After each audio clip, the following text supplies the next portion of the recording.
உளுந்த பல வகைகள்லையும் நம்ம உணவுல சேர்த்துக்கலாங்க. நான் வந்து களியா கூட செஞ்சிருக்கேன்.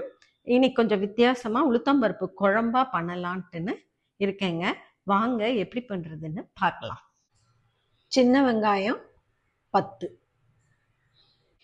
வெங்காயத்தை இந்த அளவுக்கு தட்டி எடுத்து வச்சுக்கணும். ஒரு சில்லு தேங்காய் இல்லைன்னா 2 சில்லு தேங்காய் கூட எடுத்துக்கலாம். கொஞ்சம் உடச்சக்கல்ல எடுத்துக்கணும். மிக்சியில் தேங்காய் உடச்சக்கல்ல 2ஐயும் நைஸாக அரைச்சி எடுத்து வச்சுக்கணும். புளியை இந்த மாதிரி கரைச்சி எடுத்து வச்சுக்கணும். மொத்தப்பொடி 2 டீஸ்பூன், தனியா பொடி ஒரு 1.5 டீஸ்பூன், பெருங்காயத்தூள், மஞ்சள் தூள், உப்பு கொஞ்சம், உளுந்து 1/2 கப். உளுந்த நல்லா வறுத்து எடுத்து வச்சுக்கணும். கொஞ்சம் செவக்க வறுக்கணும். உளுந்து இந்த அளவுக்கு வறுத்து எடுத்து வச்சுக்கணும். உளுந்த குக்கர்ல போட்டு வேக வச்சு எடுத்துக்கணும். வறுத்த உளுந்த மஞ்சத்தூள் கொஞ்சம் சேர்த்து வேக வச்சிடணும். ஒரு தக்காளி கட் பண்ணி எடுத்து வச்சுக்கணும். ஒரு பல்லு பூண்டு எடுத்துக்கணும். புளி கரைச்ச தண்ணியில இந்த வெல்லம் கொஞ்சம் போட்டுக்கணும். இந்த மொத்தப்பொடி இந்த எல்லா பொடியும் இதோட சேர்த்து போட்டுக்கணும். இந்த தேங்காய் அரைச்சி ஊத்துனதையும் மிக்ஸ் பண்ணிக்கணும்.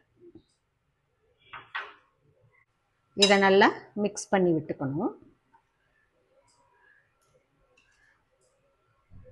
தாளிக்கிறதுக்கு வடகம், கருவேப்பிலை 2ஐயும் கொஞ்சம் எடுத்துக்கணும்.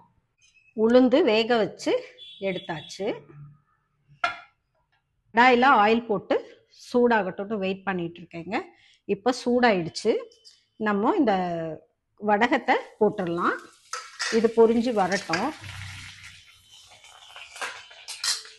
இப்போ இந்த வெங்காயம் பூண்டு தட்டி வச்ச வெங்காயத்தையும் பூண்டையும் போட்டுருவோம். இதை நல்லா வதக்கணும். இந்த உளுத்தம்பருப்பு குழம்பு வந்து நம்ம உடம்புக்கு வந்து ரொம்ப ரொம்ப ஆரோக்கியமானதுங்க.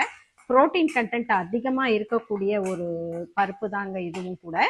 அதனால இதை கண்டிப்பாக நம்ம வந்து ஏதாவது ஒரு வகையில் உணவில் சேர்த்துக்கணும்னா நம்ம குழம்பா கூட கொஞ்சம் வித்தியாசமாக பண்ணி சாப்பிட்லாங்க. அது குழம்பு எப்படி செய்கிறதுன்னு தான் இப்போ நான் உங்களுக்கு காமிச்சிக்கிட்டு இருக்கேங்க.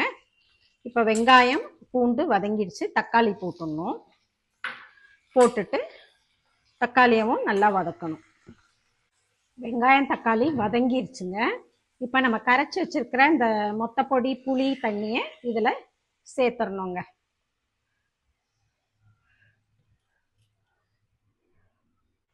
குழம்பு நல்லா கொதி வந்துருச்சுங்க.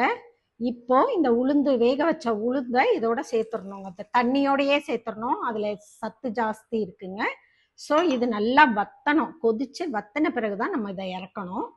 ஸோ இது கொதிக்கட்டுங்க. குழம்பு கொதிச்சுக்கிட்டு இருக்குதுங்க. இது குழம்பு கொஞ்சம் வத்தணும். உளுத்தம்பருப்பு குழம்பு ரெடிங்க. இது உடம்புக்கு ரொம்ப நல்லதுங்க. இதை கண்டிப்பாக நம்ம இதை குழம்பா கூட வச்சு சாப்பிட்லாங்க. ட்ரை பண்ணி பாருங்கள்.